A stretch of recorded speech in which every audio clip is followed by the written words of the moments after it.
the old adage is that playing the bad guy is always the flashiest part in the movies.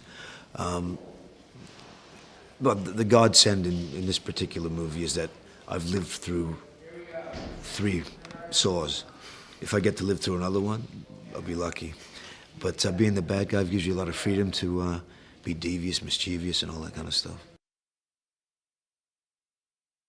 Erickson's character has been watching everybody since he arrived on the scene, you know, as far as a couple of movies ago.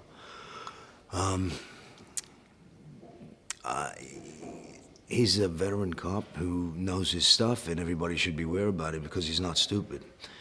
And basically, he teams up with a few people, including my character, and they go off chasing, you know, the ghosts of the past. I know one thing about the Saw fans, that they're really clever, they're really into it, and if they feel let down, they'll turn. And so far, they've stuck with it, and they've been quite happy. And it's hard to maintain, you know, after 2 and 3 and then 4 and then 5. It's hard to maintain that high standard, I think, for a lot of franchises. But so far, so good. And I don't think they're going to be let down with this one either. Look, it's hard to top a lot of traps that they've already done. But you see the traps on paper, and you think, wow, how are they going to pull this off? And then you see them in the movie, and a lot of times they're better on film than they are on the page. So, you know, I don't know where they come up with the ideas. I know that they're still as shocking and as powerful as they were at the beginning. And in this one, guaranteed, there's some really wild stuff going on.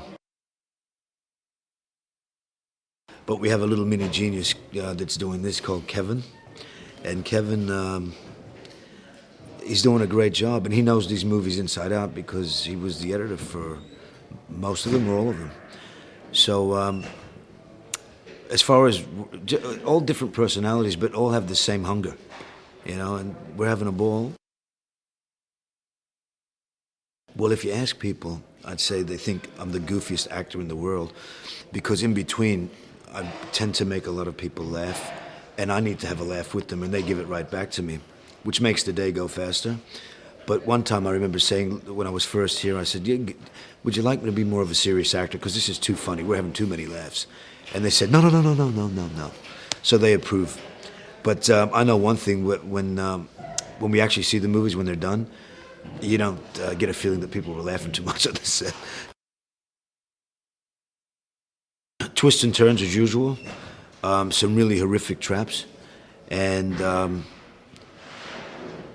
couple of big surprises, you know. And I think this movie, if they don't have the big surprises where it's in the middle, towards the end or the end, it loses a little bit of its zap. But they've always managed to have pretty good endings, or actually very good endings. And this one's going to be. It's funny, you know, that for the first 3 movies, I never knew the endings. They wouldn't give me the last pages. But this particular time, they gave me the ending, and it's a pretty effed up ending.